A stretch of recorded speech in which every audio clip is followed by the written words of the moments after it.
Welcome, lords and ladies, back to the realm, and specifically, the Caster Cantina. I'm your bartender, the Goat King, and today we are finishing what we started with the casters of the core rulebook. As always, you can find these classes linked in the description on the Archives of Nethys Pathfinder Rules document. Druids share a few details with the cleric. In a sense, they are priests of the natural world. Druids are wisdom-based casters of the primal tradition who prepare their spells from the whole list rather than a set of known spells. Your druid will be bound by specific anathema. You are disallowed from using metal armor or shields, sharing the druidic language with others, and harming natural environments. These anathema will be expanded by your choice of order, or subclass. The animal order will grant you an animal companion, and add wanton animal cruelty to your list of anathema. Your animal companion can range from sly and sneaky to rough and tumble. Keep in mind, however, you must give up an action for your companion to act, and as a caster, that may leave you in a few tough spots on action economy. The Leaf Order grants you a Leshy Familiar and the Goodberry Focus spell, a potent healing option. Like the Animal Order, wanton cruelty to plants is added to your anathema. Familiars aren't super useful in most combat situations, but because of that, you're not going to be spending actions to keep them moving, so they're not going to end up penalizing your action economy as much as a normal animal companion would. The Storm Order is for those most at home in the violence of the weather. You don't take penalties to perception or ranged attacks imposed by harsh weather. You also gain Tempest Surge, a potent damage-dealing focus spell. Your anathema is causing air pollutions or allowing such pollution to go unopposed. Storm sets you up to have a strong ranged and spell-focused combat style. And finally, the Wild Order. You gain the Wild Morph and Wild Shape focus spells.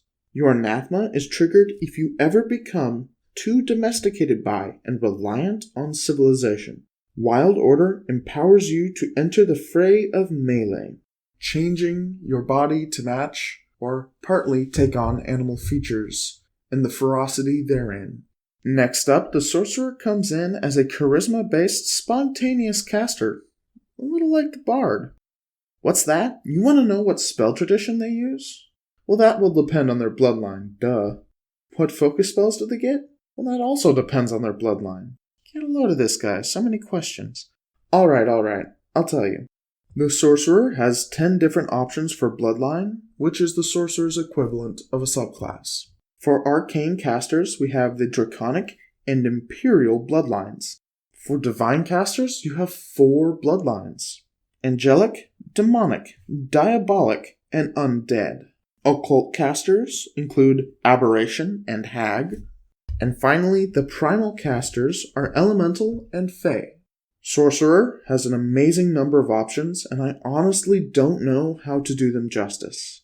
As one little extra cherry on top, Sorcerers get 1 extra spell slot for every spell level. This may not seem like a lot, but when everyone else is tapped out, you will have just that little bit extra.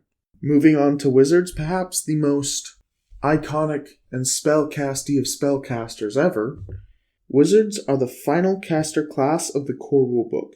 They are intelligence-based, prepared casters of the arcane tradition. As a wizard, you will prepare your spells every day from your spellbook. You collect spells as you level up and as you find scrolls. Wizards are also known for keeping an item or familiar tied to their spellcasting. When they find themselves in need, they can draw a mote of magic from this bonded item to recast a spell they have already spent that day. And for subclass? Subclass for Wizards is a combination of the thesis and school. The local disaster tour guide made a video deep diving the Wizard subclass options, and his video is absolutely worth a watch. Linked in the description. A Wizard's arcane thesis will be one of 4 things out of the core book. Either giving them a familiar, giving them meta magic to use to change the way their spells work, allowing them to expend lower level spell slots to get higher level spell slots, or allowing them to trade out a prepared spell for a different spell. After that, the other half of their subclass is their schools, where they pick a school of magic they'll be particularly adept with, and they also gain a focus spell from it. Thank you again, lords and ladies, for visiting the Caster Cantina. I've been the Goat King. Next time, should I jump into the Advanced Player's Guide to talk about the casters in that book, or should I start talking about the various spell traditions?